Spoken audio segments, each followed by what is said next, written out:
Bonjour à toutes et tous. Le Covid-19 nous impose une réalité difficile et bouleverse nos pratiques et nos vies. Ces bouleversements génèrent du stress, des réactions émotionnelles et nous n'avons pas le temps de nous y arrêter car nous devons nous consacrer à nos tâches, quelle que soit notre fonction au CHU.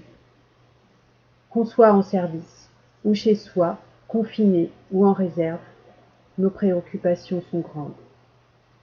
Il est cependant très important de prendre un peu de temps pour soi, car l'accumulation de stress peut avoir des conséquences sur notre avenir. C'est pourquoi la structure interne de psychologie, associée au service communication, a créé un espace dédié à ces questions, avec des conseils qui nous paraissent indispensables pour chacun.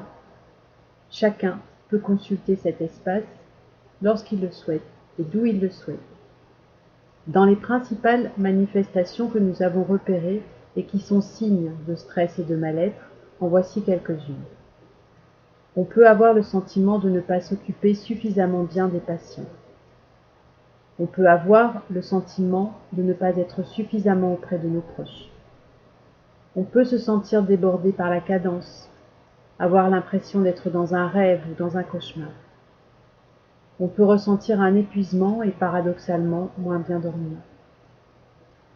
On peut se sentir démuni face à l'isolement des patients, être désespéré de les voir mourir dans la solitude. On peut être très inquiet, avoir la crainte d'être infecté ou celle d'infecter des personnes proches, des collègues, des patients. Lorsqu'on n'est pas dans un service directement impacté, on peut avoir le sentiment de ne pas être suffisamment informé de ce qui se passe, ou penser qu'on n'est pas suffisamment utile.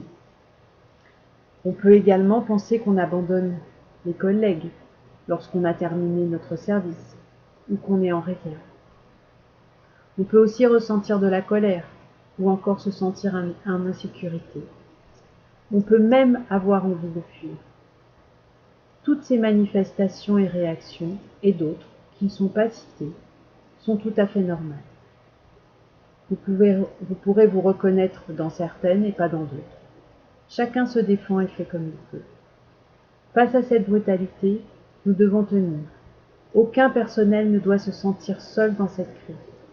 Chacune et chacun de nous doit bien sûr s'hydrater, manger, dormir, s'accorder des moments de pause suffisantes pour souffler, pratiquer une activité physique, prendre des nouvelles de ses proches, échanger avec ses collègues, se recentrer. Se dire que chacun de nous est utile. S'autoriser à demander de l'aide ou à prendre un moment pour parler avec un collègue, un psychologue ou un proche. Et surtout, chacun et chacune doit rester connecté à ses ressentis et ses émotions. Il est plus bénéfique de repérer ce qui se passe en nous, il sera toujours plus positif de se dire « Qu'est-ce que ça me fait ? Ok, je comprends ou pas, et j'accueille, ça existe, et il va falloir que je m'en occupe plus tard. » Plutôt que de se dire « Je ne ressens rien, ça ne me fait rien, je verrai bien. » Vous l'aurez compris, notre message est « Prenez soin de vous ». Il existe des outils pour aider chacun de nous à trouver des ressources. Certains outils sont directement accessibles depuis ce site. Un numéro de téléphone est également disponible. 18 922 en numéro interne ou bien 03 81 21 89 22 depuis l'extérieur. À bientôt, chers collègues.